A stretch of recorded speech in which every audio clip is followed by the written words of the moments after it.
We thank God for one more day that God has been merciful to give us. और परमेश्वर का धन्यवाद हो एक और दिन जो परमेश्वर ने हमें अपनी दया में आज दिखाया है. When God created man, when God made man in Genesis, जब परमेश्वर ने मनुष्य की आदम को जो बनाया उत्पत्ति की पुस्तक में हम पढ़ते हैं, it was he created man because he wanted to share his love with man. उसने मनुष्य को इसलिए बनाया क्योंकि वो अपना प्रेम जो है मनुष्य के साथ बांटना चाहता था. Jesus, Father and Jesus the Son and Holy Spirit existed from all eternity. और पिता पुत्र पवित्र आत्मा जो है वो अनंत काल से ही वो पहले से उपस्थित वहां थे. And they wanted to share the same love that they had with each other, and they wanted man also to experience that love. और परमेश्वर चाहता था कि मनुष्य उसी प्रेम को जो उनके मध्य में था उसको वो अनुभव कर सके. So that is why he made man, and when God first made man, he rested on the seventh day. It is said, it is written in Genesis. और जैसे उत्पत्ति में लिखा है कि जैसे मनुष्य की उत्पत्ति करने के बाद परमेश्वर ने विश्राम किया. So one of the reasons why he rested is he wanted man also to rest with him and to have fellowship with God. और एक कारण जो परमेश्वर ने मनुष्य को बनाकर विश्राम किया ये भी था कि मनुष्य जो है वो परमेश्वर में विश्राम कर सके. Before God, it was like silently God was telling that before you do anything, before you even see what I have made, first live with me one day. और यहाँ पर जैसे परमेश्वर ने उसको उत्पन्न करके उसे ये दिखाने की बताने की कोशिश की कि उत्पत्ति के बाद पहला दिन जो है वो मेरे साथ तू बिता. Don't spend with nature, don't spend with animals, don't spend with anything around it what I have created. First spend the time with me. परमेश्वर उससे कहता है कि जो भी मैंने बनाया है, जो प्रकृति है, जानवर है, उनके साथ नहीं, लेकिन प्रथम तू मेरे साथ समय को बिता. First come to a rest with me. और पहले जो है मेरे साथ उस विश्राम में तू आ. First come to see what I have, what he has done, what the creation and all. God wanted to show him first that. और परमेश्वर ने जो बातें जो की है उसको परमेश्वर उसे बताना चाहता था. I wanted to turn it to Luke 10 chapter. लूका का उसका 10वां अध्याय निकाले. In this, Jesus sends out 70. और इस अध्याय के अंदर यीशु मसीह 70 चेलों को भेजता है. Luke 10, the starting, it's written that he appointed 70 others and sent them in pairs ahead of him to every city and place where he himself was going to come. और लूका 10 अध्याय उसके 1 वचन से इन बातों के बाद प्रभु ने 70 और मनुष्य नियुक्त किए और जिस नगर और जगह को वह आप जाने पर था वहां उन्हें 2-2 करके अपने आगे भेजा. And then they went and then they came back. After they went and came back to Jesus. Luke 10:17. और 10:17 के अंदर ये लोग को भेजा जाता है और वो वापस लौट कर आते हैं. 10:17 के अंदर हम देखते हैं. Written, the 70 returned with joy, saying, Lord, even the demons are subject to us in your name. और वे कहते 70 आनंद करते हुए लौटे और कहने लगे प्रभु तेरे नाम से दुष्टात्मा भी हमारे वश में है. Then Jesus said, I was watching Satan fall from heaven like lightning. और यीशु कहता है मैं शैतान को बिजली के समान स्वर्ग से गिरता हुआ देख रहा हूँ. 19, behold, I have given you authority to tread on serpents and scorpions and over all the power of the enemy, and nothing will injure you. और देखो मैंने तुम्हें सांपों और बिच्छुओं को रौंदने का और शत्रु की सारी सामर्थ पर अधिकार दिया और किसी वस्तु से तुम्हें कुछ हानि न होगी. And the next verse, that is what I wanted to point out. Nevertheless, do not rejoice in this, that the spirits are subject to you, but rejoice that your names are recorded in heaven. और 20 वचन में आपका ध्यान लगाना चाहता तो भी इससे आनंदित मत हो कि आत्मा तुम्हारे वश में है, परंतु इससे आनंदित हो कि तुम्हारे नाम स्वर्ग पर लिखे हैं. Jesus wanted us to rejoice in what he has done for us and not what we do for him. और परमेश्वर चाहता है, यीशु मसीह चाहता है कि जो हमने उसके लिए किया उसमें नहीं, लेकिन परमेश्वर ने जो हमारे लिए किया उसमें हम आनंदित हो. The first focus is on God himself, what he does for us. और पहला जो ध्यान हमारा जो केंद्र है वो परमेश्वर की और जो वो हमारे लिए करता है. Our names recorded in heaven is not our work, it is God who has done it. और हमारे नाम स्वर्ग की पुस्तक में लिखे जाना ये हमारा कार्य नहीं, पर ये तो परमेश्वर जिसने ये कार्य किया है. It says in John 1:1 that the word, in the beginning there was the word was with God, and the word was God. और जैसे यूहन्ना 1:1 में लिखा हुआ है कि जो परमेश्वर जो शब्द जो था वो आदि में वचन था और वचन परमेश्वर के साथ था, वही परमेश्वर था. So when we read the word of God, God doesn't want us to just read it as a word. He wants us to communicate with God. It is God himself who's speaking.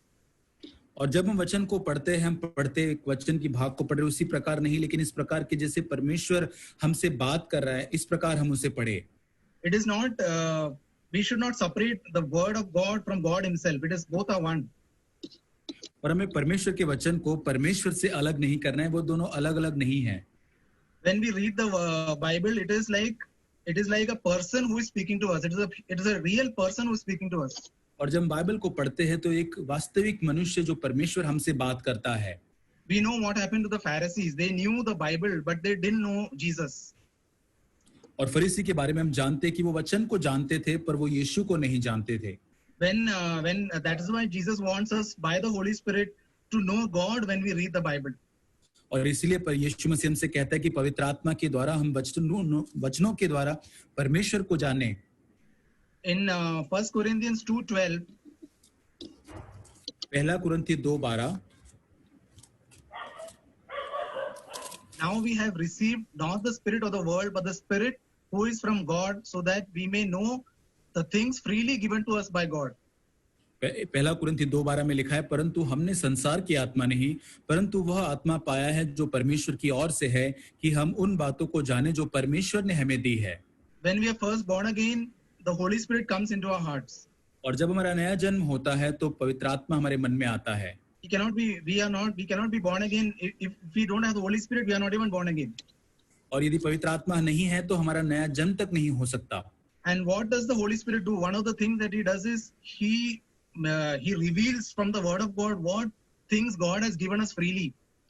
और पवित्र आत्मा क्या कार्य करता है? वो सबसे पहले वचन में से परमेश्वर ने दी गई सारी चीजें जो मुफ्त में उसने हमें दी, उसको वो हम पर प्रकट करता है. He has given us so many things, and the devil is always trying to hide what God has given us. परमेश्वर ने हमें उसके वचनों के द्वारा बहुत सारी चीजों को दिया है, लेकिन शैतान हमेशा कोशिश करते हैं उन बातों को हमसे छिपाने की. When the serpent deceived Eve, first he wanted to show that God wanted to withhold something good from Eve. That is why he tempted Eve to eat from that tree. और जैसे सर्प ने हवा को जैसे धोखा दिया, तब उसने वही दिखाया कि उसने इस बात को उसको दिखाने की कोशिश की कि परमेश्वर कुछ अच्छी बात उनसे छिपाने की कोशिश कर, और इस रीति से उसने उसको धोखा दिया. There was something greater than the tree of the knowledge of good and evil there, but the devil hid it from Eve. और वहां पे भले और बुरे ज्ञान का वृक्ष उससे बेहतर कुछ था, लेकिन शैतान ने हवा से उस बात को छिपाया. There was the tree of life, but the devil never wanted her to eat from that. और वहां पे जीवन का वृक्ष भी था. शैतान नहीं चाहता था कि हवा उसमें से, उस वृक्ष में से, जीवन के वृक्ष से उस फल को खाए. So that is what the devil is always trying. He is trying to show God as he is not a God of love. He doesn't want us to have goodness. और हमेशा शैतान ये दिखाने की कोशिश करता है कि वो प्रेम का परमेश्वर नहीं है, वो भलाई नहीं है उसके पास. But what does the Holy Spirit do? He shows us Jesus more and more. He shows us what Jesus is and what he has done for us. और पवित्र आत्मा क्या करता है? और अधिक हमें यीशु मसीह को प्रकट करता है. उसने यीशु मसीह ने हमारे जीवन में क्या किया है उसको वो अधिक प्रकट करता है. In 2 Corinthians 3, we know that verse from 12 to 18, it says that we all, the Holy Spirit shows us the glory of God, shows us Jesus, the glory of Jesus. और दूसरे कुरिन्थी 2 अध्याय के अंदर आगे हम वचन में पढ़ते हैं कि वो पवित्र आत्मा है जो यीशु मसीह की महिमा को हमें दिखाता है. First he shows us Jesus and then he transforms us. और पहले वो यीशु मसीह को दिखाता है, फिर हमें परिवर्तित करता है. Unless we see Jesus, we cannot be transformed, and even the transformation is by the Holy Spirit. और जब तक हम यीशु मसीह को नहीं देखते तब हम परिवर्तन नहीं होता हमारा, और वो परिवर्तन भी पवित्र आत्मा के द्वारा ही होता है. Holy Spirit shows the beauty of the Lord. He shows us He's so good and He's so holy and He's so worthy to be praised and to be followed. And then He makes us like that. और पवित्र आत्मा जो हम पर प्रकट करता है कि यीशु मसीह कितना सुंदर है, कितना महान है, और उसी प्रकार उसका अनुसरण करने के लिए हम उसको उसके समान हम बन सकते हैं। When we know that Israelites were in the land of Egypt and they were slaves for many years. और हम जानते कि इस्राएली जब मिस्र के देश में थे और बहुत सालों तक वो वहां पर गुलाम थे, Then God with his mighty power delivered them from the Egyptians. और परमेश्वर ने अपनी अद्भुत सामर्थ के द्वारा उस मिस्र की गुलामी से सामर्थ से उनको बाहर निकाला। And then it says in then the Lord when they had come out of, when the Lord caused them to come out of Egypt by his power, then the Lord spoke to Moses in Exodus 13. और जब अपनी बड़े सामर्थ के साथ परमेश्वर ने मिस्र से बाहर निकाला तो निर्गमन 13 अध्याय में परमेश्वर मूसा से इस प्रकार बात करता है। Then the third verse, remember the day in which you went out from Egypt from the house of slavery. और वहां पर तीसरे वचन में कहता है कि उन दिनों को स्मरण रखो जिसमें तुम लोग दासत्व के घर अर्थात मिस्र से निकल आए हो। For by a powerful hand the Lord brought you out from this place. और परमेश्वर अपने सामर्थी हाथ के द्वारा तुम्हें वहां से बाहर निकाल ले आया। Before the Israelites went out from Egypt and went out and did whatever they did, before that God wanted them to remember one thing, that the God who brought them out of the land of Egypt is powerful. और परमेश्वर इससे पहले कि Israeli वहां से बाहर निकले, परमेश्वर चाहता था कि इसराइली इस बात को याद रखे, स्मरण रखे कि परमेश्वर सामर्थ्य अपने अद्भुत हाथों से ही उसने उनको बाहर निकाला, इस बात को स्मरण रखे। And always is people of Israelites remember that your God is powerful and he is mighty and he is all powerful. और परमेश्वर हमेशा यही बात उनको बताने की कोशिश करता था कि परमेश्वर तुम्हारा सामर्थ्य है, वो सर्वसत्ता और सर्व सामर्थी वो परमेश्वर है। When even for our lives, he wants us first to know that our God is all powerful. और हमारे जीवन के संबंध में भी परमेश्वर ये चाहता है कि हम स्मरण रखें कि परमेश्वर शक्तिशाली या सामर्थी है। When I read the Bible, I need to know God as all powerful and sovereign. और जब मैं वचन को पढ़ता हूँ, बाइबल को पढ़ता हूँ, तब मुझे इस बात को जानना है कि परमेश्वर जो सर्व सामर्थी, सब पर प्रभुता या सत्ता रखने वाला परमेश्वर वो है। We read about Job when he had gone through so many difficulties in his life. और हम अय्यूब के बारे में पढ़ते हैं कि जब वो अपने जीवन के अंदर बहुत सारे समस्याओं से, कठिनाइयों से होकर गुजरा। All his friends tried to help him by telling him that something or the other, but they were not in touch with God. और सारे उसके मित्र जो है उसको किसी न किसी रीति से उसको सहायता करने की कोशिश करते हैं, लेकिन वो कोई भी मित्र परमेश्वर के साथ संबंध में नहीं था। Some of the friends tried to show him that he had committed some sin, that is why he was facing this problem. और एक मित्र उसको कहने की कोशिश करता है क्योंकि अय्यूब ने पाप के इस कारण से उस समस्या का सामना वो कर रहा था। But that didn't help Job. He was still discouraged. और यहाँ तक इससे कोई अय्यूब को सहायता नहीं मिली, वो फिर भी निराश था। And then in the end of everything, God himself speaks to Job. और अंत में हम देखते कि परमेश्वर स्वयं अय्यूब से बात करता है। When we read what God spoke to Job in I think Job 37:38 and all, he never mentions one sin of Job. और जैसे परमेश्वर हम देखते हैं 37 अय्यूब से आगे 38 और 37 अध्यायों में एक भी बार परमेश्वर अय्यूब के पाप को वहां पे दर्शाता नहीं या स्मरण नहीं दिलाता। God just shows him his greatness. परमेश्वर केवल अय्यूब को अपनी महानता को ही दिखाता है। His power over everything in nature and in the world, everything on the earth, the power that he has. और परमेश्वर उसे दिखाता है प्रकृति के ऊपर, सारे ब्रह्मांड के ऊपर, धरती के ऊपर कितना वो सामर्थ्य, वही बात वो अय्यूब को दिखाता है। So many things he says about how he controls everything and he tries to show his greatness. God's greatness is what is revealed there. और वहां पर हम देखते हैं बहुत सारी चीजें परमेश्वर वो दिखाने की कोशिश करता है, कैसे हर बातों के ऊपर वो नियंत्रण करता है, कितना वो महान है, वो दिखाता है। And at the end of it, God tells Job, now tell me what you have to answer something. He asked Job. और अंत में परमेश्वर जो अय्यूब से कुछ पूछता है और उसे ये कहता है कि इसका उत्तर तू मुझे दे जो मैं तुझे पूछ रहा हूँ। But Job had nothing to say. He says, my hand is in my mouth. I am insignificant. और अय्यूब कहता है कि मेरे पास उत्तर देने के लिए कुछ नहीं, मेरे हाथ मेरे मुख में है, मैं पूरी तरह से अयोग्य हूँ। This is the place where God wants to bring us to a place of total insignificance. We are insignificant, but God is all powerful. और यही जगह पर परमेश्वर हमको वापस लाना चाहता है कि जहां हम पूरी तरह से अयोग्य होते हैं या पूरी तरह से हम अपने आप को कम समझते हैं और वहां हम परमेश्वर को सर्व सामर्थी समझते हैं। I come to a place where I am nothing. I cannot do anything. Lord, you are everything and you can do everything. और ऐसी जगह पर हम आ जाते हैं जहां पर हम ये एहसास कर लेते हैं कि प्रभु मैं कुछ भी नहीं, तू ही सब कुछ है प्रभु. And then he wants us to also know his sovereignty over everything in time past, present and future. और परमेश्वर ये भी चाहता है कि भूतकाल में, वर्तमान पर और भविष्य के अंदर सारी बातों के ऊपर परमेश्वर सत्ता या प्रभुता रखने वाला परमेश्वर वो है. What has happened in the time past is happening in present and future is all known to God already. और जो भी भूतकाल में हो चुका है, जो वर्तमान में हो रहा है, जो होने वाला है भविष्य में, सब कुछ परमेश्वर उसको पहले ही जानता है.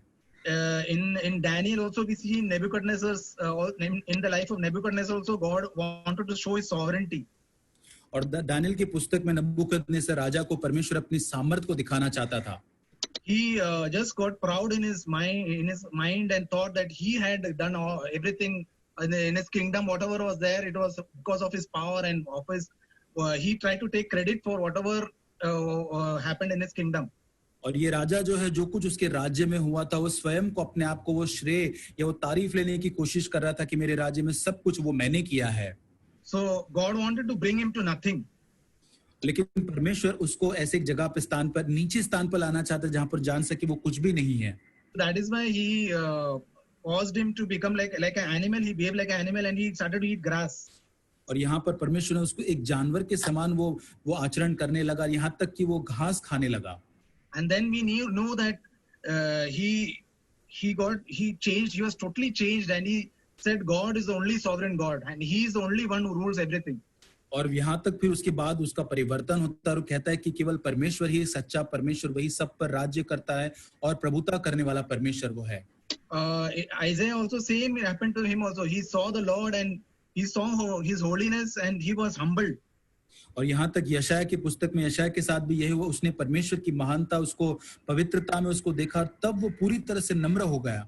We want to see more of his all powerful. He is all powerful. We need to know his power over everything that happens in our lives, and even the future. He holds everything in his hands. और जो कुछ हमारे जीवन में हो रहा है या भविष्य में जो कुछ होने वाला है, सब कुछ इस बात को हमें देखना है कि परमेश्वर सब पर प्रभुता या नियंत्रण रखता है. As much as God is able to bring us to bring us to a place of zero and nothingness, that much more He can show His power in our lives. और जितना अधिक और अधिक परमेश्वर हमें शून्य की अवस्था में, जहां पर हम महसूस कर सके हम कुछ भी नहीं, उतना अधिक परमेश्वर अपनी सामर्थ को हमारे जीवन में प्रकट कर सकेगा. Jesus, from his birth, he knew that God had planned everything in his life. और यीशु मसीह अपने जन्म से ही जानता था कि परमेश्वर उसके जीवन के संबंधित सारी योजनाओं को पहले से ही करके रखा था. That is why he lived at rest all the time. और इसी कारण वो हमेशा उस विश्राम में उसने जीवन को जिया. Whenever people in between tried to catch him and arrest him, or they tried to take him to kill him or something, Jesus many times escaped because he knew that his hour had not come. और यहाँ तक बीच में कहीं ना कहीं लोग उसको पकड़ने की पत्थर या उसको पकड़ने की कोशिश करते थे या मारने की कोशिश, वहां से निकल जाता था, क्योंकि वो जानता था कि वो पिता की अब तक वो घड़ी नहीं आई है उसके लिए. There was an hour, the right hour, when God wanted him to go to the cross, and till that time no one could touch him. और परमेश्वर जानता था कि एक सही समय था तब जब उसे क्रूस पर जाना था, तब तक उसे कोई भी छू नहीं सका था. We know that in John 19, in 10th verse, it says that Pilate asked Jesus, "Do you know that I have authority to release you and I have authority to crucify you?" और यूहन्ना 19:10 में वो पिलातुस उससे कहता है कि क्या तू जानता है कि मेरे पास अधिकार है तुझे छोड़ने का, लेकिन यीशु कहता है कि यदि तुझे ऊपर से न दिया जाए तो मुझ पर तेरा कोई अधिकार नहीं है. Jesus answered, "You have no authority over me unless it has been given you from above." और यीशु उससे कहता है यदि तुझे ऊपर से न दिया जाए तो मुझ पर तेरा कोई अधिकार नहीं है. This is the type of confidence that God wants us also to live, that no one has any authority over our lives unless God has appointed it. और इसी प्रकार का हियाव या कॉन्फिडेंस परमेश्वर चाहता है हमारे जीवन में कि जब तक परमेश्वर किसी व्यक्ति या परिस्थिति को हमारे जीवन पर नियुक्त नहीं करता, तब तक वो चीजें नहीं हो सकती हमारे जीवन में. If I am living in the center of His will, nothing comes to me by accident. और जब मैं परमेश्वर की इच्छा के केंद्र में रहता हूं तो कोई भी चीजें आकस्मिक रीति से मेरे जीवन में नहीं हो जाती है. Everything is controlled by my heavenly Father, and my Father works everything together for my good. और सब कुछ मेरे स्वर्गीय पिता के द्वारा ही वो नियंत्रित होता है और वो सब कुछ वो भलाई के लिए उसमें कार्य में लाता है. God always wants to show what He has for us and what He has given us in His Word. परमेश्वर हमेशा जो उसके पास हमारे लिए है, जो उसने अपने वचन में हमारे लिए दिया, उसको वो दर्शाना चाहता है। In John 14, 15, 16, we know He speaks out His heart to His disciples. That is the time when it was just before He went to the cross. और यीशु मसीह यूहन्ना 14:15 के अंदर क्रूस पर जाने से पहले अपने हृदय की बातें यीशु मसीह अपने चेलों से कहता है। He speaks about how much He loved them, and He wanted to give His love, His joy, and His peace to them. और वहां पर वो बात करता है कि कितना वो अधिक उनसे प्रेम करता था, अपना आनंद और शांति उनको देना चाहता था। He says, "My joy I give to you, my peace I give to you." और वो कहता है कि मैं अपना आनंद, मेरी शांति, मेरा आनंद जो तुमको मैं देता हूँ। He wanted the disciples to live in a confidence that He is with them and God is with them and never to be troubled. और यहाँ तक परमेश्वर यीशु चाहता था कि उसके शिष्य इस हियाव के साथ जिए कि परमेश्वर उनके साथ में है और उनके मन कभी भी व्याकुल न हो। He said, "I am going away, but someone is coming. Holy Spirit is coming, the Helper who will help you in all your needs." और वो कहता है मैं यहाँ से जाता हूँ, लेकिन एक सहायक तुम्हारे पास आता है जो हर बात में, हर रीति से तुम्हारी वो सहायता करेगा। Jesus actually wants us to live in a love relationship, a one-to-one, a personal love relationship with Him. और यीशु मसीह चाहता है कि हम उसके साथ एक व्यक्तिगत, एक से एक प्रेम के संबंध के अंदर हम उस जीवन को जिए। When we read the Bible, it should be like one person is talking to me and he's talking out of a heart of love. और जब मैं वचन के बाइबल को पढ़ता हूं तो एक जैसे कि एक व्यक्ति मुझसे बात कर रहा है और उस प्रेम के साथ उन शब्दों से मुझसे वो बात कर रहा है। His commandments that He has written is out of a foundation of His love for me. और वो जो आज्ञाएं जो उसने दी है वो एक नींव के समान है, उसके प्रेम में होकर जो मेरे लिए दी गई है। Everything in our life should begin with God's love, that is the foundation of my love, of my everything. और मेरे जीवन में हर एक चीजों की शुरुआत जो है वो परमेश्वर के प्रेम के साथ एक नींव के समान होनी चाहिए। That love that will never end, that will be till eternity. He loves me, and that's why He gave His Son for me. और वो प्रेम जो अनंत काल तक वो मुझसे करता रहता है, इसी कारण से, इसी प्रेम के कारण उसने बेटे को मेरे लिए दे दिया। Everything that I do after that is out of knowing that He loves me intensely. और जो कुछ भी उसके बाद मैं करता हूं वो इसका परिणाम होगा कि परमेश्वर, ये जानते हुए कि परमेश्वर मुझसे बहुत अधिक प्रेम करता है। Just because I sinned once, His love doesn't go away. He still comes to me and He loves me still, and He wants me to repent. और एक बार यदि मैं पाप करता हूं तो उसका प्रेम चला नहीं जाता, लेकिन वो चाहता है कि मैं उससे मन फिराऊं। We need to have a very strong foundation in God's love for us. और हमें परमेश्वर का जो प्रेम है उसके प्रति एक बहुत ही, उस प्रेम के कारण एक बहुत ही मजबूत नींव हमारे जीवन में होनी चाहिए। If our foundation is not strong, then whatever we do later, it will be all shaky. It will all fall down one day. और यदि हमारी नींव जो है वो सही नहीं होगी, मजबूत नहीं होगी, तो जो कुछ हम करेंगे वो हिलने वाला हो जाएगा और गिर जाएगा एक दिन। We need to be strong that He loves us, and that is why whatever He does is because of His love for us. और हमें इस चीज को जानना है कि वो हमसे प्रेम करता है, जो कुछ वो हमारे लिए करता है वो उसके प्रेम के कारण ही वो करता है। It says in John 15:16 that you did not choose me, but I chose you. और यूहन्ना 15:16 में लिखा है कि तुमने मुझे नहीं चुना पर मैंने तुमको चुना है। Always remember that God has started the work in us. It is not we who started anything. It is God who picked us up from the pit that we were in and the terrible state we were in, and He picked us up, and He has chosen us and appointed us. और इस बात को हमेशा याद रखिए कि हमने नहीं, लेकिन परमेश्वर ने हमको चुना। जब हम उस गहरे गड्ढे में, उस कीचड़ में थे, परमेश्वर ने हमें वहां से उठाया है, उसने हमको पहले चुना है। And He appointed us, and then first we need to know that He chose us, and then we go and bear fruit. और पहले इस चीज को जानना है कि उसने हमें नियुक्त किया है, उसने हमें चुना, उसके बाद उसके लिए हमको फल लाना है। We cannot bear real true fruit without knowing that He chose us and He loved us. और हम एक सच्चा जो फल जो है तब तक नहीं ला सकते जब तक ये नहीं जान पाएंगे, नहीं जान जाएंगे कि उसने हमको चुना है। Then Paul speaks in his epistles in Romans, in Ephesians and Colossians. He first explains to them who God is and what Jesus has done for us, and then he goes to say what we need to do. और वहां पर जैसे पौलुस पत्रियों को लिखता है, Romeo या इफिसियों या अलग अलग पत्रियों को, वो सबसे पहले ये दिखाता है कि परमेश्वर ने हमारे लिए क्या किया है, उसने उसके कामों को, उसके बाद वो आगे बढ़ता है। He first wants us to know who God is and how much, what all He has done for us in His love. And then when we see that so clearly, we automatically our heart will be drawn to Him.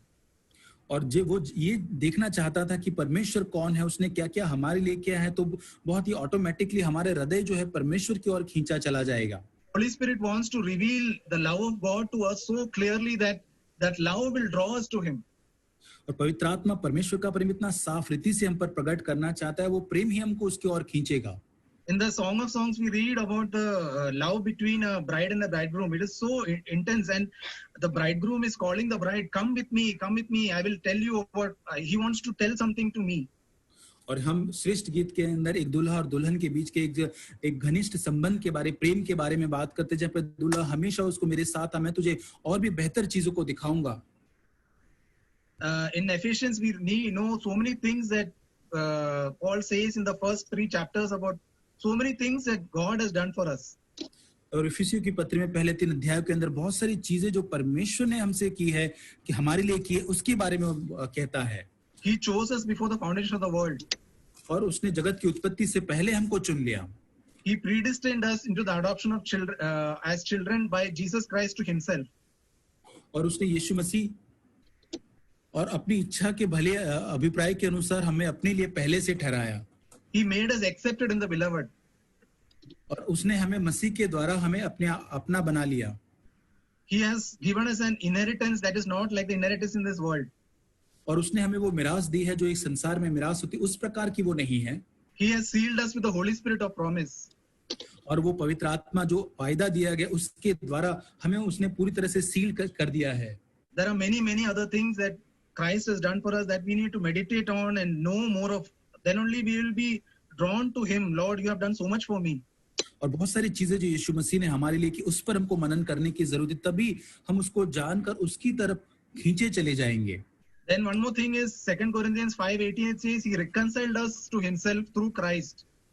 दूसरे कुरिन्थी 5:18 के अंदर जैसे कि उसने पिता के साथ यीशु मसीह के द्वारा हमारा मेल मिलाप करवाया है. In Romans, there are many things that Christ has done for us. One of the things it's written is He has justified us by faith, and we have peace with God through Jesus Christ.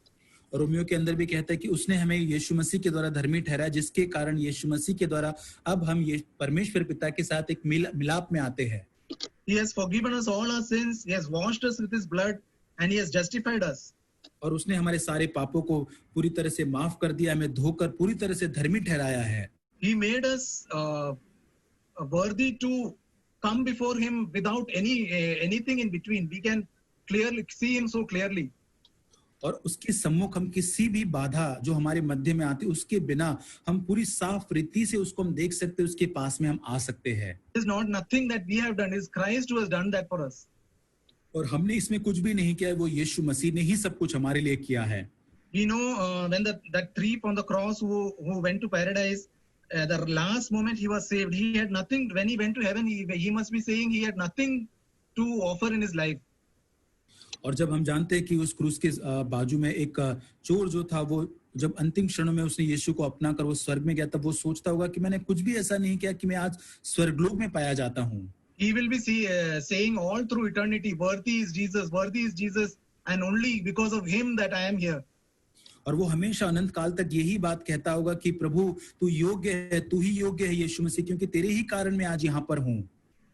You have cleansed me and you have brought me here. I am not at all worthy for this. और प्रभु तूने मुझे साफ और शुद्ध किया, तू मुझे यहाँ पर लेकर आया. प्रभु मैं तो बिल्कुल भी योग्य नहीं था. Our only hope is that Jesus has cleansed us from all our sin and made us worthy to stand before Him. There is no other worthiness before us. और हमारी यही एक आशा है कि यीशु मसीह ने हमारे पापों को धोकर पूरी तरह से साफ कर उसके सामने खड़ा कर दिया है. So at the end of our lives, we have only one thing to say: You are worthy. Even though we must have, by God's grace, we must have overcome some sin. But it is only God who is worthy. Jesus who is worthy for everything. और यहाँ तक हो सकता है कि परमेश्वर के अनुग्रह से हमने किसी पापों के ऊपर विजय भी पाली होगी, लेकिन हमारे जीवन के अंत में हम एक ही चीज को कह सकते हैं कि प्रभु यीशु मसीह तू ही केवल योग्य है. Because without His blood, without His cleansing, without Him cleansing us with His blood, we have no way we can enter in heaven or we can approach Him. और उसके लहू के साफ हुए बिना हम उसके पास या उस स्वर्ग के अंदर प्रवेश तक नहीं कर सकते। We have all the more to rejoice in what he has done for us, his cleansing, his justification, his election, his appointing us, his choosing us, everything we have to rejoice in him. और हमें यीशु मसीह ने जो हमारे लिए किया है, हमें उसने नियुक्त किया है, हमको चुना है, उसने हमें साफ किया है, हमें धर्मी ठहराया है, उन सारी बातों को जानकर उसमें आनंदित होना है। It also says in Corinthians, in 1 Corinthians 1:30, that by his doing you are in Christ Jesus, who became to us wisdom from God, righteousness, sanctification, redemption. और वहां पे पहला कुरिन्थियों पहला अध्याय 30 वचन में लिखा है कि परंतु उसी की ओर से तुम मसीह यीशु में हो, जो परमेश्वर की ओर से हमारे लिए ज्ञान ठहरा, अर्थात धर्म और पवित्रता और छुटकारा। It is Christ who has done it, that Jesus has become my wisdom, my righteousness, my sanctification, and my redemption. और ये यीशु मसीह ने हमारे लिए किया, वही हमारे लिए हमारा ज्ञान बना है, हमारी पवित्रता, धार्मिकता और हमारा छुटकारा वो बना है। Christ is my all in all. That is what he wants to tell. और यही वो कहना चाहता है कि वो यीशु मसीह ही हमारे लिए सब कुछ, सब बातों में है। And then in there are more things that Christ has done. We cannot discuss it. We cannot tell everything, but there is one more promise that it's written in Hebrews 10, 16 and 17. और इब्रानियों 10, 16, 17 में एक और प्रतिज्ञा है जो परमेश्वर ने हमसे की है। It's written, this is the covenant I will make with them after those days, says the Lord. I will put my laws upon their heart, and on their mind I will write them. और वहां पे लिखा है कि इन दिनों में मैं एक वाचा को उनके साथ बांधूंगा कि मैं उनके मन में उनके हृदय पर उन नियमों को लिखूंगा और उनके विवेक में डालूंगा। Their law, 17 says, their sins and their lawless deeds I will remember no more. और इब्रानियों 10:17 के अंदर इस प्रकार कहते हैं, मैं उनके पापों और उनके अधर्मों को, कामों को फिर से स्मरण न करूंगा। We need to always remember all that what Christ has done for us, rejoice in that, and then we can follow him. और यही हमें करना है कि जो कुछ यीशु मसीह ने हमारे लिए किया उसको स्मरण करना है, उसका अनुसरण, और उसके अंदर आनंदित होना है, तभी हम उसका अनुसरण कर पाएंगे। In Philippians, Paul says about rejoicing in the Lord, Philippians 3. और फिलिपियोस की पत्री के 3 अध्याय में कहता है कि हमें यीशु मसीह में, परमेश्वर में आनंदित होना है। And then he explains it it says in Philippians 3:3 that Paul rejoices in the Lord by glorying in Jesus and putting no confidence in the flesh. और यहाँ पर पौलुस जो है वो कैसे आनंदित होता है, वो लिखा गया 3 अध्याय के 3 वचन में कि परमेश्वर की आत्मा की अगुवाई से आराधना करते, मसीह यीशु पर घमंड करते, शरीर पर भरोसा न रखते हुए। It's written, Paul had many good things to say about his life, but he says he wants to glory not in his righteous life, but what he has done what he has done for God, but glorying in Jesus. और वहां पर पौलुस ने बहुत सारी ऐसी अच्छी चीजें उसके जीवन में थी जिसके लिए वो महिमा ले सकता था, लेकिन वो कहता है कि वो अपने आप पर भरोसा नहीं रखता, लेकिन यीशु मसीह पर घमंड करता है। Lifting up Jesus and putting full trust in the Holy Spirit to enable him and to help him. और पूरी तरह से पवित्र आत्मा पर भरोसा रखते हुए कि वो उसे सक्षम बनाए कि वो यीशु मसीह पर भरोसा ला सके। And zero confidence in his own flesh or his own ability. और अपनी योग्यता के ऊपर, अपने शरीर के ऊपर शून्य भरोसा रखते हुए। You read the portion later, he says so many things about whatever things that he had gained in his life, all things are lost. और आगे जब हम पढ़ते हैं तो क्या-क्या चीजें उसने अपने जीवन में प्राप्त किया, सिद्धियां प्राप्त की है, लेकिन वो सब कुछ बोलता है कि सब कुछ वस्तुओं को हानि समझता है। And what was the reason for why he considered everything as lost? Because he knew the value of knowing Christ. और ये सारी चीजों को कैसे वो गिनता है, क्योंकि उसने यीशु मसीह को जो प्राप्त करने का जो मूल्य है उसको उसने जान लिया था। His aim in his life was, Lord, I want to know you more. I want to know you more in this one life that you have given me. I want to know you more. और एक ही उद्देश्य उसके जीवन में था कि प्रभु तूने जो एक जीवन मुझे दिया, मैं तुझको और अधिक तुझको प्रभु मैं जानना चाहता हूँ। In that song that we sang, it's written in Fanny Crosby, I shall know him, but all through the life till our death we can know him more and more. और फैनी क्रॉस्बी ने जो गीत लिखा कि मैं तुझे जानूंगी, मेरे मृत्यु तक प्रभु मैं और अधिक तुझे जानूंगी। I will know him fully when I meet him one day, but I will know him continually till I reach till I reach and see him. I will know him more and more. और जब तक मैं यीशु मसीह को न देख लूं, उसको न देख लूं, न मिल लूं, तब तक मैं और अधिक उसको जानते ही रहूंगी। This Christian life can be considered as a life where every day I know him more and more, and that when I know him more, I will love him more and more. और मसीही जीवन जो है वो और अधिक प्रतिदिन उसको जानने का जीवन है। जैसे मैं और अधिक उसको जानते जाता हूँ, उतना अधिक मैं उससे प्रेम कर पाऊंगा। Holy Spirit is there. We can ask Him, Lord, you show me Jesus more and more when I read the Bible, when I show me what He is for me and how He loved me. और हम जैसे वचन को पढ़ते पवित्र आत्मा से मांगे कि प्रभु और अधिक यीशु मसीह को मुझे तो दिखा, कैसे उसने क्या कुछ मेरे लिए किया, कैसे वो मुझसे प्रेम करता है।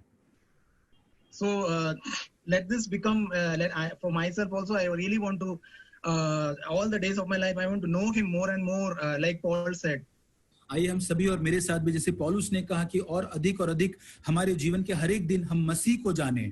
When I know Him more, I will also see wherever the areas where I am not like Him. और जितना अधिक हम यीशु मसीह को जानने की कोशिश करेंगे, उतना अधिक हमारे जीवन के उन क्षेत्रों को जान पाएंगे जहां हम यीशु मसीह के समान नहीं है अभी। I see how compassionate He is, how merciful He is, and how unmerciful and uncompassionate I am. I will see it when I know Him more. और जितना अधिक मैं यीशु मसीह को जानूंगा, तब मैं जान पाऊंगा कितना अधिक वो कितना दया से तरस से भरा, और कितना अधिक मैं खुद स्वयं कितना क्रूरता से भरा हुआ, ये मेरे अंदर दया नहीं, वो मैं जान पाऊंगा। And then I ask, Lord, Holy Spirit, you make me like this. This mercy that He has shown me, make me merciful like this.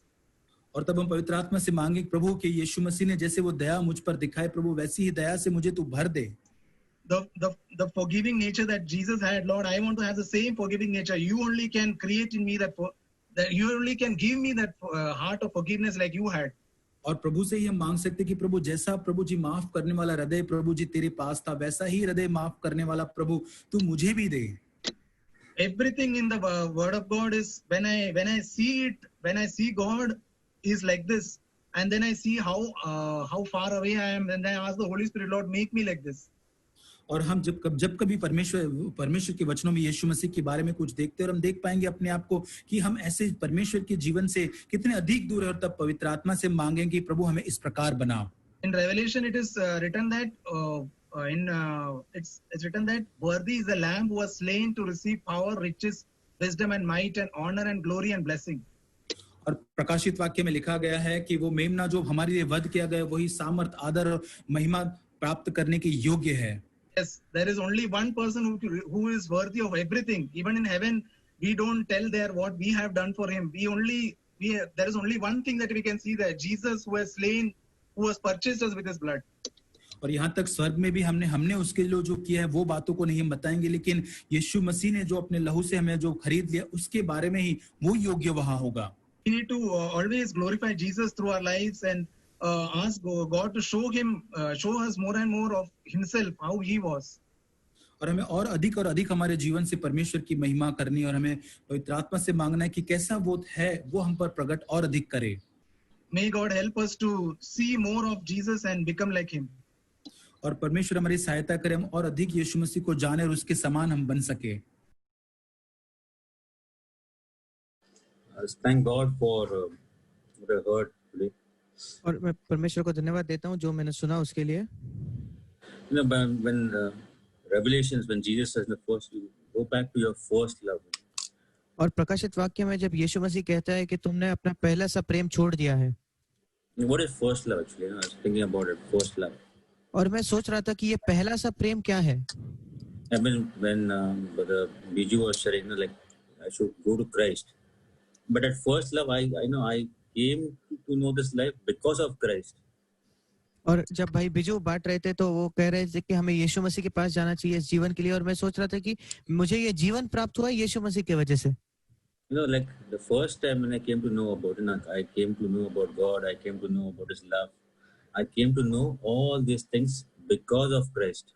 और पहले बार जब मैंने परमेश्वर के प्रेम को जाना, परमेश्वर को जाना, यीशु मसीह को जाना, ये सब चीजों को मैंने सिर्फ और सिर्फ यीशु की वजह से जाना। So I really didn't know God, because I didn't have hope. I didn't have no way to go. I had lost all my, like all my assumptions in life. Nothing was there. और तब मेरे पास ना ही आशा थी, ना मुझे कहाँ जाना है, मेरे सामने कोई मार्ग नहीं था, मैं सब कुछ खो चुका था तब। Life was full of discouragement. और मेरा जीवन जो था वो संपूर्ण रीति से निराशा से भरा था। But Christ came in and changed everything. पर यीशु मसीह मेरे जीवन में आया और उसने मेरे जीवन को बदल दिया। I was thinking like we always say, we say like, God, in our prayers, we say like, thank you, Jesus, for dying on the cross. Thank you, Jesus, for taking all my sin. But all things, it's in my heart. What does my heart feel about it? Am I really like gratitude there in my heart? That Jesus, you did all these things for me, and I am not useless for that, but still you died for me. और हम हर समय कहते हैं, विशेषकर प्रार्थना में हम कहते हैं कि प्रभु तेरा धन्यवाद, तू मेरे लिए आया, तू मेरे लिए उस क्रूस पर मरा। पर मेरा हृदय सचमुच क्या कह रहा है? क्या मैं सचमुच अपने दिल में परमेश्वर के प्रति ये धन्यवाद को महसूस करता हूँ कि परमेश्वर तू मेरे जैसे एक जिसका कोई भी उपयोग नहीं हो सकता ऐसे व्यक्ति के लिए तू मरा? See, if I have that gratitude in my life, automatically my life will show because I'll be great. I'll be really, I will want to more of Christ, and it will show in my life. और अगर सचमुच मेरे हृदय में ये जो परमेश्वर के प्रति एक कृतज्ञता है या धन्यवाद करने की जो भावना है, अगर वो सचमुच होगी तो वो मेरे जीवन में भी दर्शाएगा। So like first thing is, what do I seek in my life? I know God did everything, but and why? Sometimes I will think why. Sometimes when this revelation, why go back to that first love? और कई बार मैं सोचता हूँ कि क्यों मुझे वो उस पहले से प्रेम के प्रति जाना है? Because I've done something wrong, I've gone somewhere wrong, and I need to correct those things and come back to the place where I've fallen. क्योंकि मैंने कुछ गलतियां की है, कोई मार्ग से मैं भटक गया हूँ, इसलिए मुझे पश्चाताप कर उस जगह में फिर जाना है जहां से मैं गिरा था। I have to really repent of all those things which I have done wrong, और जो कुछ चीजें मैंने गलत की है, उन सारी चीजों से मुझे मन फिराना है। See, if you see the life of David, David was a man of war. और अगर आप दाऊद का जीवन देखोगे तो दाऊद एक युद्ध करने वाला व्यक्ति था। And if you see like David committed adultery the time when he thought I won't go for war and I'll rest. और हम देखते हैं कि दाऊद ने उस समय वो व्यभिचार किया जब उसने कहा कि अब मैं लड़ाई करने नहीं जाऊंगा, मैं थोड़ा आराम करूंगा। We'll read the part. Everybody knows that he went to rest and he was resting and he went to the balcony. And when he saw those things, and then after that he committed adultery in his heart, and then he committed physical adultery. और हम सब जानते हैं कि दाऊद जो था वो पहले तो युद्ध करने नहीं जाता है, और जब वो शाम को आराम करता है, छत पर टहल रहा था, तो पहले वो उसके आंखों से व्यभिचार करता है और फिर वो शारीरिक रूप से भी व्यभिचार करता है। But he at that moment when he was doing that sin, he didn't realize it. पर जब वो उस पाप को कर रहा था, उसको ये ज्ञात नहीं हुआ, वो ये समझ नहीं पाया। It was only when Nathan came and told him, that time he realized and he repented. जब नाथान उसको आकर कहता है कि तूने गलती की है, तभी उसको उसकी गलती का एहसास हुआ और उसने मन फिराया। So in our lives also sometimes we do many things, but we don't realize that those things that we do. और कई बार हमारे जीवन में भी हम ऐसे कुछ करते हैं और हमको समझ नहीं आता, हमको वो ज्ञात नहीं होता कि हम क्या कर रहे हैं। But here God has given us the Holy Spirit who will guide us and He will tell us if we are going wrong somewhere. He will correct us in that part. पर क्या परमेश्वर ने हमें पवित्र आत्मा को दिया है जो हमें मार्गदर्शन करेगा और हमें सुधारना करेगा कि हम कहाँ गलत जा रहे हैं। You read this verse in John 14. हम यूहन्ना verse 26. हम यूहन्ना 14 और उसके 26वें वचन में 26वां वचन। Can you read it? Yes. परंतु सहायक अर्थात पवित्र आत्मा जिसे पिता मेरे नाम से भेजेगा, वो तुम्हें सब बातें सिखाएगा और जो कुछ मैंने तुमसे कहा है वो सब तुम्हें स्मरण कराएगा। Here it says, if you read a version of NIV, New International Version, it speaks that it says, but the Advocate, the Holy Spirit, from whom the Father will send in my name, will teach you all things and will remind you everything I've said to you. और एक दूसरे अनुवाद में कहा है कि जो सहायक है वो पिता मेरे नाम से भेजेगा और वो तुम्हें सब बातें सिखाएगा।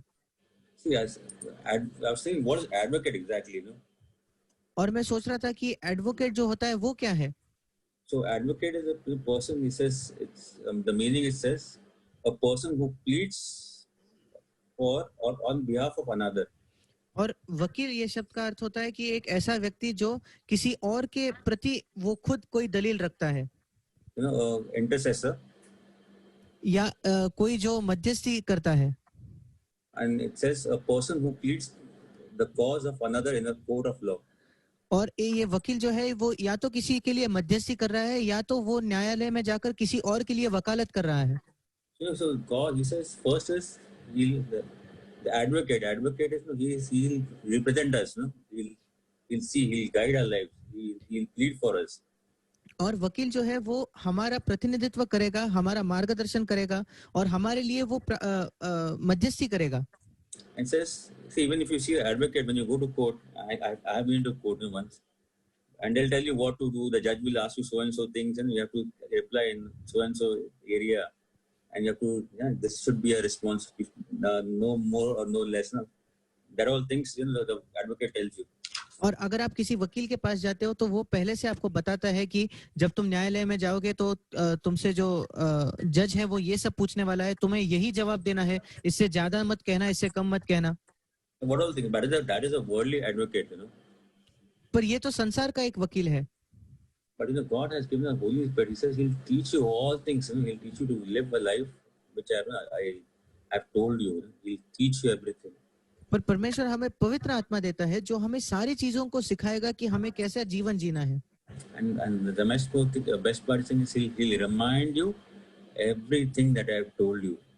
और सबसे अच्छी बात यह है कि वो जो कुछ मैंने तुमसे कहा है वो सब तुम्हें स्मरण कराएगा. So where does it come when God speaks to me? God speaks to me through His word. What God has spoken to me through His word, the Holy Spirit will remind me at that moment, a particular time. और परमेश्वर मुझसे बात करता है उसके वचन के द्वारा, और जो कुछ वो मुझसे बात कर चुका है पवित्र आत्मा सही समय पर उन चीजों को मुझे स्मरण कराएगा. God loves to spend time with us. He wants us that we go to Him, we spend time with Him, we have fellowship with Him. परमेश्वर इससे बहुत प्रसन्न होता है हमसे, हमारे साथ समय बिताकर, और वो चाहता है कि हम उसके साथ समय बिताएं और उसके साथ संगति में रहे. Even if you read that verse, even when Jesus says in Matthew 11:28, He says, he'll say, "Come to me, all who are weary and burdened." और मत्ती 11:28 में यीशु मसीह कहता है, हे सब परिश्रम करने वालों और बोझ से दबे हुए लोगों, मेरे पास आओ. Jesus also says, when you are troubled, you have problems, anything, come to me. He says, come to me.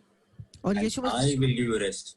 और यीशु मसीह कहता है, जब कभी तुम बहुत परिश्रम से थक चुके हो, बहुत बोझ से दबे हुए हो, मेरे पास आओ, मैं तुम्हें विश्राम दूंगा. The Holy Spirit will guide us. He'll remind us what Jesus says. He'll take us to that place of rest. और पवित्र आत्मा हमारा मार्गदर्शन करेगा, वो हमें स्मरण दिलाएगा कि यीशु मसीह ने क्या कहा था, और वो हमें इस विश्राम के स्थान में ले जाएगा. The main thing that I was thinking, I have to learn from Christ. Every day is a learning day. It's not that one day I think I don't go to war and say, "No, I rest and I am not perfect." The day I take rest and I think I'm perfect, that same day I fall. और मैं सोच रहा था कि सबसे महत्व की चीज ये है कि मैं हर दिन सीखूं, और हर दिन मुझे सीखना है. जिस दिन मैं सोचूं कि नहीं, मैं युद्ध में नहीं जाना चाहता और मैं आज परिपूर्ण हूं, उस दिन मैं जरूर गिरूंगा. God, it's only God, God who can teach us all these things. He can change our life, make our life and change our lives. और वो सिर्फ परमेश्वर है जो हमें ये सारी चीजों को सिखा सकता है, और वही हमारे जीवन को बना भी सकता है और हमारे जीवन को बदल भी सकता है. May God really help us to have that every day be a new day in Him, that we may come more closer to Him day by day. और परमेश्वर हमारी सहायता करे कि हर दिन हम उसके पास जाएं और उसके नजदीकी से हम बढ़ सके. Every day we see a new glory, a new miracle from Him. हर दिन हम कोई और महिमा को, एक नई महिमा को उसके देखते हैं, एक नए चमत्कार को देखते हैं. May God really help our lives. और परमेश्वर हमको जीवन में हमारे मदद करे. Amen. Amen. I thank God for the word He spoke to us. और मैं धन्यवाद देती हूँ जो वचन हमने सुना.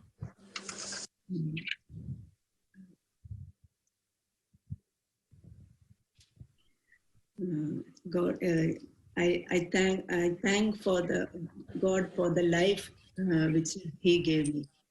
और मैं परमेश्वर को धन्यवाद करती हूँ वो जीवन के लिए जो उसने मुझे दिया है. Which God controls completely. और जो जीवन का पूरा नियंत्रण परमेश्वर करता है. So when I surrender completely to His control, then I can experience His peace in my life. जब मैं पूरी तरीके से उसके जो नियंत्रण के प्रति मैं उसको समर्पण करती हूँ, फिर मैं उस शांति में प्रवेश कर सकती हूँ.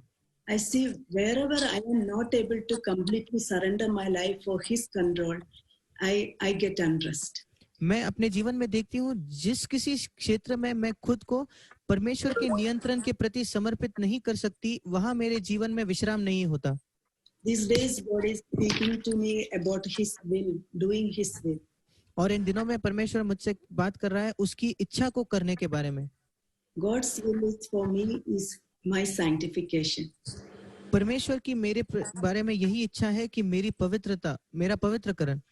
Jesus came to this world to do His Father's will. यीशु मसीह इस संसार में जिया उसके पिता की इच्छा करने के लिए.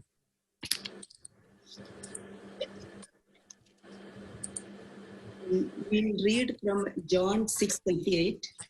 और हम यूहन्ना 6:38 को पढ़ेंगे.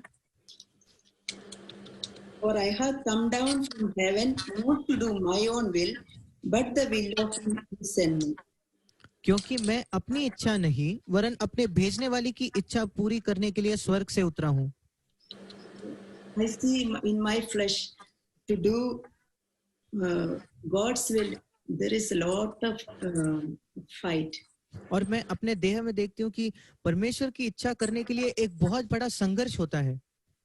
Always my flesh wants to do my own will. हर समय मेरा देह जो है वो अपनी ही इच्छा करना चाहता है. My flesh doesn't want to suffer. मेरी देह को पीड़ा सहन करना पसंद नहीं है. Always want comfort. उसको हर समय आराम चाहिए. So how God for Israel, people of Israel, God drowned the Egyptian army. और जैसे इस्राएली लोगों के लिए परमेश्वर ने उस मिस्र देश के पूरी सेना को उस पानी के नीचे उनको दबा दिया. Like that, God crucified my old man, who wants to sin. God crucified. और उसी प्रकार परमेश्वर ने मेरा जो पुराना मनुष्य था, पुराना स्वभाव था, उसको परमेश्वर ने क्रूसित किया है. Like that, the people of Israel killed the giants in Canaan. पर उसी समय इस्राएली लोगों ने कनान देश में जो जायंट्स थे उनको मारा. God did not kill that giants. परमेश्वर ने उस कनान देश के लोगों को नहीं मारा. People of Israel has to go and fight with them. इस्राएली लोगों को वहां जाकर लड़ना पड़ा. And kill them. और उनको मारना पड़ा. The same way, each day I have to kill my flesh. और उसी समय मुझे भी हर दिन मेरे देह को मारना है.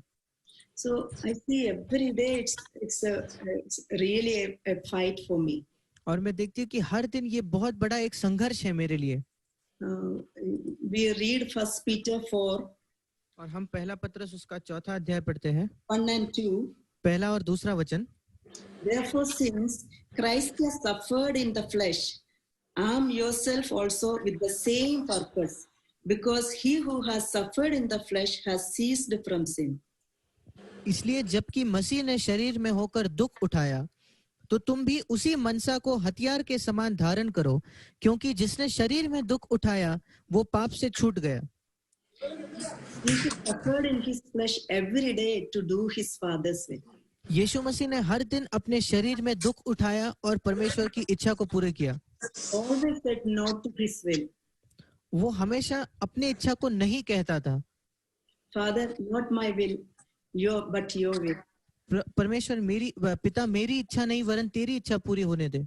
So say my flesh, my self will, one doesn't want to suffer. और मेरा शरीर और मेरी स्वयं की जो इच्छा है वो दुख नहीं उठाना चाहता. When I suffer, then only I can do God's will.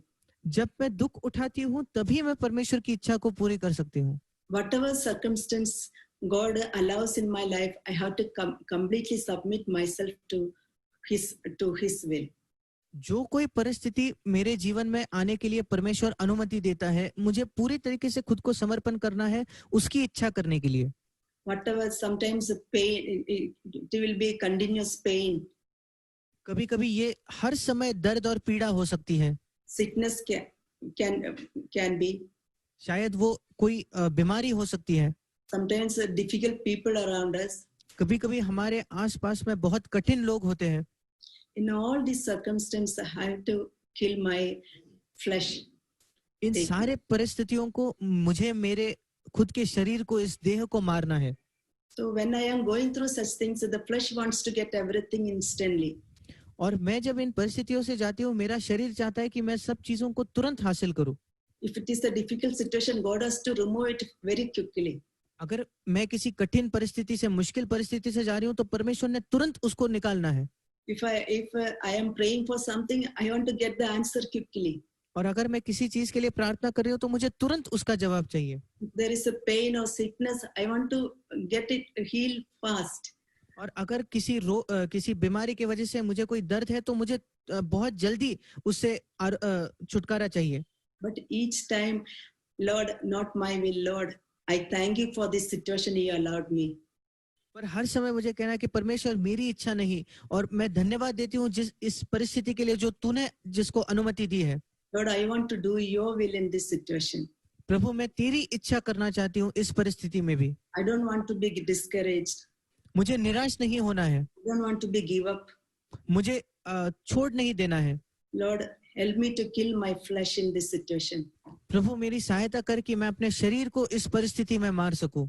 When I am doing that, slowly I will learn to live a life which is pleasing to God. जब मैं ये करना सीखती हूँ, तो धीरे धीरे मैं ऐसा जीवन जीऊंगी जो परमेश्वर को प्रसन्न करता हो या परमेश्वर को भाता हो. So I will learn what is God's will in each situation.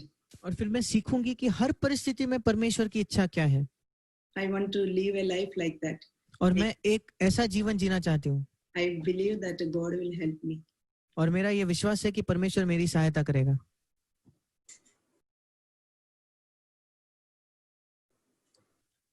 मैं परमेश्वर को मैं धन्यवाद करता हूँ कि जो भी वचन मैं सुना है, सचमुच एक उत्तेजन, एक मार्गदर्शन.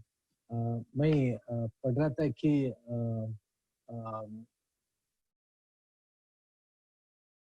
तो मैं 9वां अध्याय में और 20 वचन, एक्ट्स चैप्टर 9 वर्स 20. और वो तुरंत आराधनालयों में यीशु का प्रचार करने लगा कि वो परमेश्वर का पुत्र है.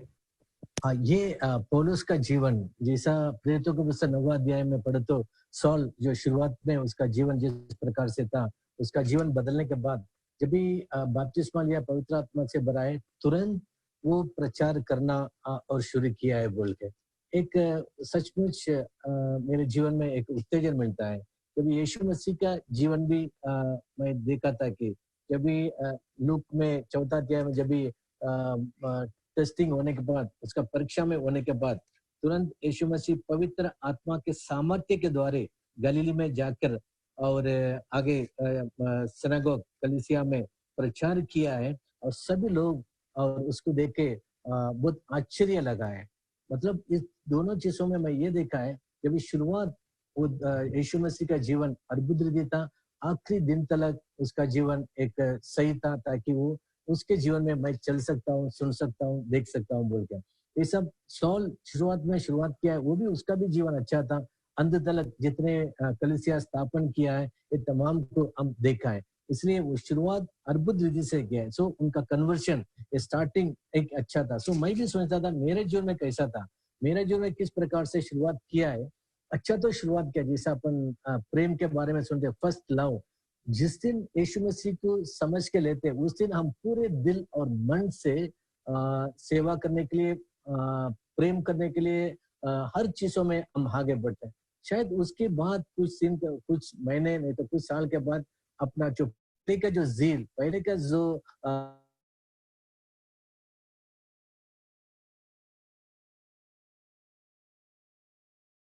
और ये हमारे जीवन में एक सेपरेटेड लाइफ नहीं है. जब भी इब्राहिम के पुस्तक 12 अध्याय में जब भी हम देखते हैं, 12 अध्याय में हम देख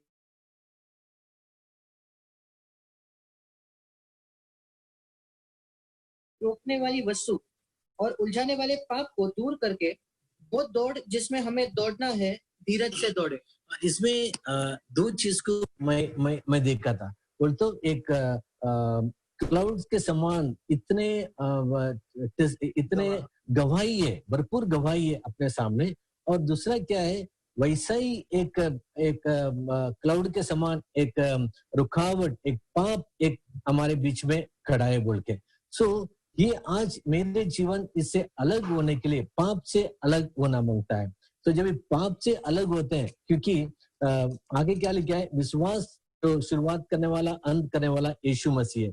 तो उसके पीछे चलने के लिए मैं लगातार प्रभु यीशु आने तक इस प्रकार से जाना मांगता है, ताकि मैं हर एक छोटे छोटे चीज और जो भी होगा उसमें से मैं बाहर आने के लिए। सो मेरा जीवन क्या करना मांगता है, अपन क्या करना मांगता है, दुनिया से अलग। आज हम देखते हैं किस प्रकार से समस्या, किस प्रकार से संकट, किस प्रकार से और सिस्टम्स और पैसा, ज्ञान और बुद्धि, ये तमाम चीज एक नाश के मार्गों में चलता है। इसलिए मेरे को परमेश्वर ने हमें इस संसार में हमें अलग करना चाहता है, ताकि परमेश्वर का लगातार हम स्तुति और आराधना और महिमा करते हुए। और तीसरा चीज मैं देखा था कि हमारा ये जो पाप से छुटकारा होने के बाद हमारा जीवन आखिरी दिन तक, जब यीशु आएगा उस दिन तक मैं तैयार रह सकता है क्या, उसके लिए मेरा जीवन क्या रहना मांगता है, एक डिवोशन रहना मांगता है। एक डिवोशन के लिए मेरे प्रार्थना और स्तुति आराधना एक अच्छा जीवन। फिलिपियों के पुस्तक में 3 अध्याय में 14वां वचन, फिलिपियों 3:14, दौड़ा चला जाता हूँ ताकि वो इनाम पाऊं जिसके लिए परमेश्वर ने मुझे मसीह यीशु में ऊपर बुलाया है। हमारे लिए एक इनाम है, ईश्वर हमें बुलाने के लिए आने वाला, ये मालूम है एक इनाम है। वो दौड़ के लिए हम सही मार्गों में हमें आगे बढ़ते चलते रहना मांगता है। जब इस प्रकार से चलेंगे परमेश्वर जरूर हमारा जीवन में सहायता और मदद करेगा। सो जिस प्रकार से हमारा दौड़ अच्छा रहना मांगता है, हमारा जीवन सेपरेटेड रहना मांगता है, और हमेशा प्रभु यीशु आने तक एक डिवोशन, एक सच्चाई हृदय से आराधना भक्ति हरदम रहना मांगता है। ये जब भी करते हैं हमारा जो में क्या होता है, ग्लोरिफिकेशन, एक अद्भुत काम होता है। आगे एक वचन पढ़ेंगे दूसरा तिमोथी में 4 अध्याय में 7 और 8, 2 तिमोथी चैप्टर 4 वर्स 7 and 8। चुका हूँ, मैं अपनी दौड़ पूरी कर ली है, मैंने विश्वास की रखवाली की है। भविष्य में मेरे लिए धर्म का वो मुकुट रखा हुआ है जिसे प्रभु जो धर्मी और न्यायी है मुझे उस दिन देगा, और मुझे ही नहीं वरन उन सब को भी जो उसके प्रकट होने को प्रिय जानते हैं। रिवॉर्ड मेरे लिए है, सबके, मेरे लिए नहीं, जो इस प्रकार से चलते उसके लिए नहीं, जो भी इसके ऊपर आशा रखता है उनके लिए भी एक रिवॉर्ड है। इसलिए मैं इस वचनों के ऊपर धन्यवाद करता हूँ, ताकि परमेश्वर हमें एक उत्तेजन दिया है बोल के। आमीन। Amen. Thank you, brother. This time for open sharing. किसी को अगर प्रभु के वचन से बांटना है तो कृपया वचन से मुझे बताएं।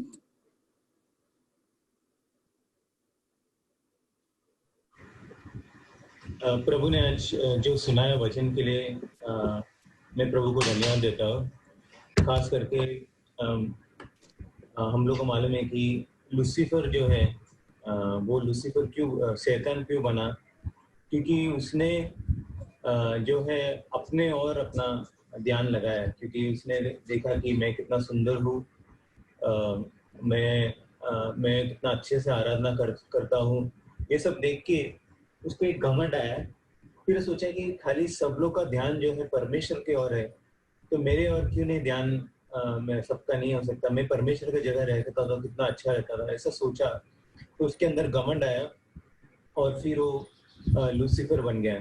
तो हमारा जीवन में भी हमारा ध्यान जब परमेश्वर से हटके, जैसा हमने सुना कि हम लोग जो परमेश्वर ने हमारे लिए किया है वो बातों से हटकर मैंने क्या किया है उसके ऊपर अगर मैं ध्यान लगाएगा, तो मैं वो जो लूसीफर के जैसा मेरा अंदर भी वो घमंड आ सकता है, और तुरंत में परमेश्वर ने जैसे लूसीफर को नीचे गिरा दिया। परमेश्वर जो अभिमानियों ने तो घमंडियों का विरोध करता है, इसलिए मैं तुरंत वो घमंड मेरा विचार में आया तो भी मैं गिर सकता हूँ। इसलिए परमेश्वर ने आज जो सुनाया वचन मेरे लिए है करके मैं लेके जो परमेश्वर ने मेरे लिए किया है वो बातों पर और ध्यान लगाने के लिए, खास करके हम लोग ने जैसे सुना रोमन्स का 1 से लेके 5 तक, एफएसी का 1 से लेके 3 तक और कोलोसी का पहला 2-3 अध्याय जो है, खास करके उसमें हमने जो किया वैसा नहीं, लेकिन हम जो करना चाहिए वैसा नहीं, लेकिन परमेश्वर ने जो हमारे लिए किया है वो पौलुस बहुत मेहनत करके इतना सारा चीजें लिखता है ताकि हमारा मेहनत से नहीं, लेकिन पवित्र आत्मा हमारे अंदर वो प्रकाश डालने के लिए, जैसा हमने सुना कि होली स्पिरिट जो है हमको जो परमेश्वर ने मुफ्त में दिया है वो बातों प्रकट करने वाला पवित्र आत्मा है। इसलिए एफएसी में एफएसी का 1:18 में पौलुस लिखता है कि हिंदी में कोई पढ़ना, एफएसी 1:18। और तुम्हारे मन की आंखें ज्योतिर्मय हो कि तुम जान लो कि उसकी बुलाहट की आशा क्या है और पवित्र लोगों में उसकी मिरास की महिमा का धन कैसा है। और 19वां वचन, और उसकी सामर्थ हम में जो विश्वास करते हैं कितनी महान है, उसकी शक्ति के प्रभाव के उस कार्य के अनुसार। ये सब पौलुस बोलते हैं कि हमारा मन नहीं तो हमारा आंखें जो हृदय का है वो प्रकाशमान हो कि हम जाने कि परमेश्वर ने हमें जो बुलाया है उसका आशा का जो बड़ाई कितना बड़ा है, नहीं तो उसका जो महानता कितना बड़ा है, उसका जो सामर्थ कितना बड़ा है। जो ये सब जानने के बाद हमारा जीवन में भी वो विश्वास आएगा कि परमेश्वर मेरा जीवन में भी ये काम कर सकता है। मेरा जो भरोसा है मेरा जो समर्पण के ऊपर नहीं है, नहीं तो मेरा जो पवित्र जीवन के ऊपर नहीं है, नहीं तो मेरा धार्मिकता के ऊपर नहीं है, नहीं तो मेरा पूरा जो भरोसा है यीशु मसीह ने जो मेरे लिए किया है, नहीं तो जो करने वाला है उसके ऊपर होने के लिए परमेश्वर सहायता करे।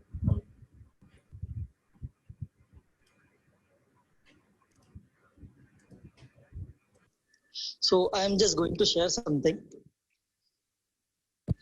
और मैं कुछ बांटना चाहता हूँ। Yeah, so we can read Matthew chapter number 7, verse number 19. मत्ती 7:19। Every tree that does not bear fruit, good fruit, is cut down and thrown into the fire. जो पेड़ अच्छा फल नहीं लाता वो काटा और आग में डाला जाता है।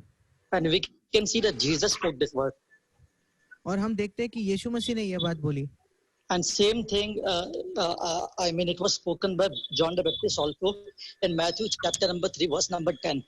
और बपतिस्मा करने वाला यूहन्ना भी यही बात को कहता है। Yes. So it means that the tree does not bear a good fruit. Is cut down in the house of God. I mean in heaven. और इसका मतलब कि जो परमेश्वर का घर है उसमें जो कोई पेड़ अच्छा फल नहीं लाता उसको काट दिया जाता है। Yeah.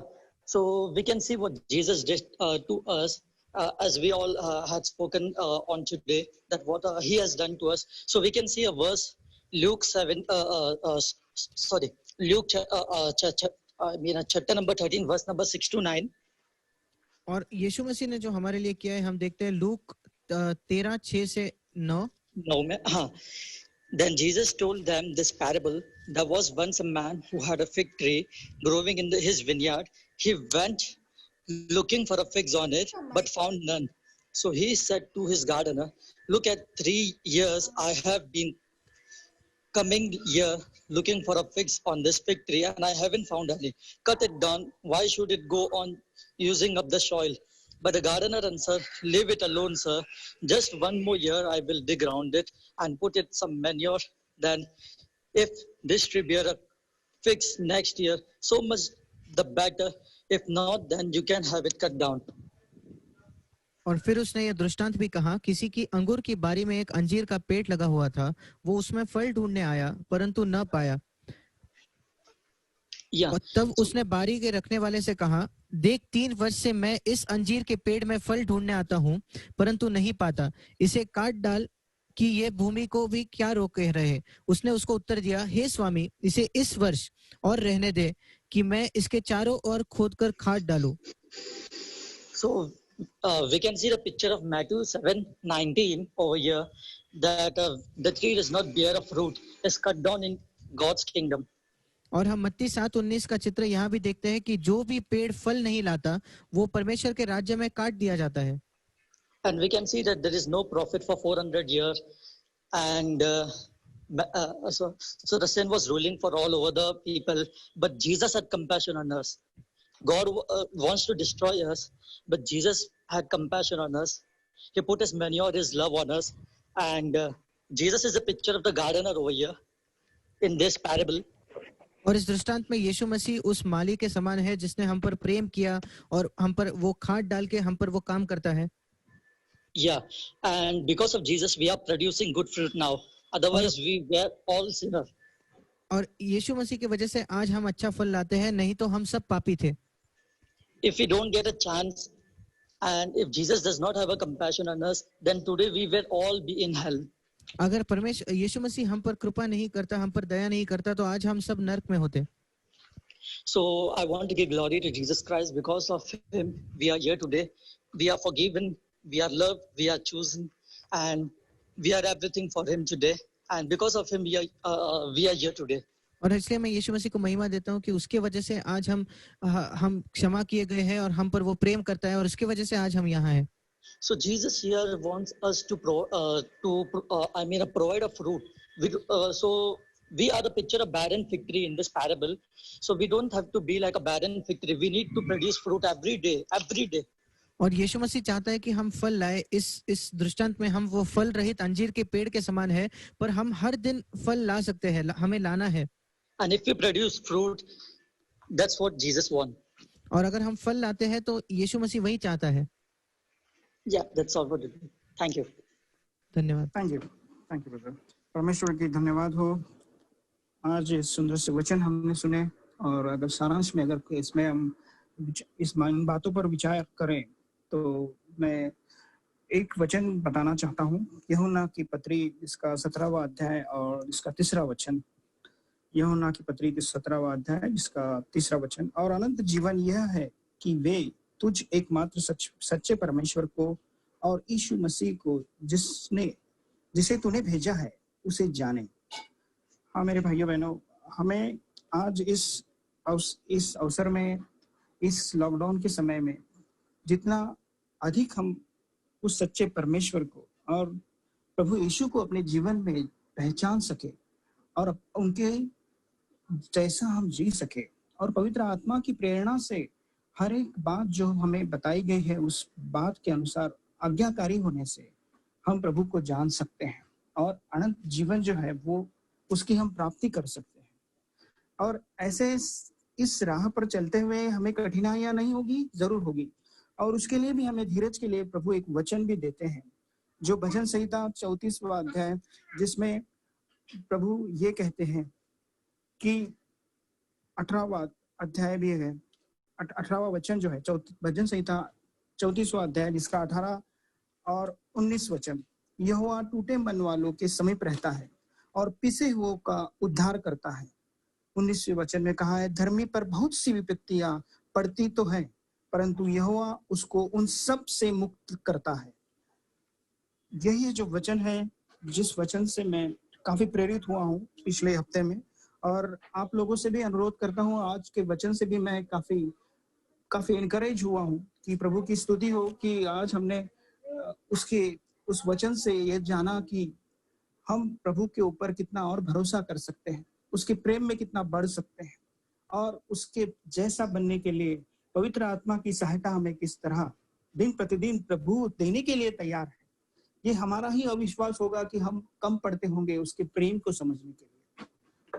इसलिए आइए हम उससे प्रार्थना करें और प्रभु की याचना करें कि हमें उस प्रेम की हम और पहचान कर सके, हम और उसे पहचान सके और उसके प्रेम में बढ़ सके।